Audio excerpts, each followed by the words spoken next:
आदरकी गावामध्ये राजू नावाचा एक मुलगा राहत होता. एके दिवशी त्याचे आणि त्याच्या आईचे भांडण होते. रागाच्या भरात राजू म्हणाला, "मी आता घरचं सोडून जातो." असं म्हणून तो आपली बॅग भरू लागला. आई त्याला म्हणाली, "थांब बाळा, नको जाऊस, मी तुझ्यासाठी तुझ्या आवडीचं खायला बनवते." पण राजू काहीच ऐकत नाही आणि घराबाहेर निघून जातो. थोडंच पुढं जातो, तोच पाऊस सुरू होतो. राजू म्हणतो, "अरे, आता भूकही लागलीये आणि वर पाऊस पण, आता काय करावं?" तेवढ्यात त्याला समोर एक झोपडी दिसते. त्या झोपडीतून धूर निघत असतो. राजू त्या झोपडीत जातो आणि म्हणतो, "आजी, मला पाऊस पडतोय, थोडा वेळ इथे बसू का?" झोपडीत एक म्हातारी आजी आणि तिची एक छोटी नात बसलेली असते. आजी म्हणते, "या बाळा, आत या, या चुलीसमोर बस." राजू आत जातो.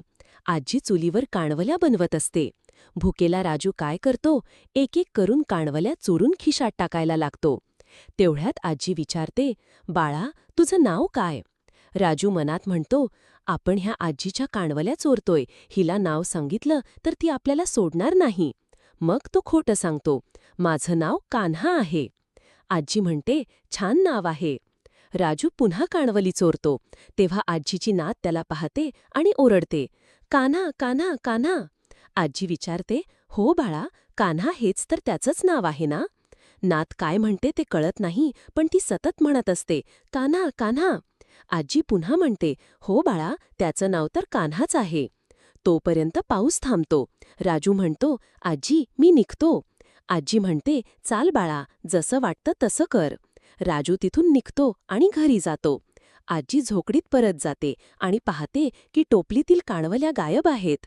ती विचारते, "आपल्या टोपलीतल्या काणवल्या कुठे गेल्या?"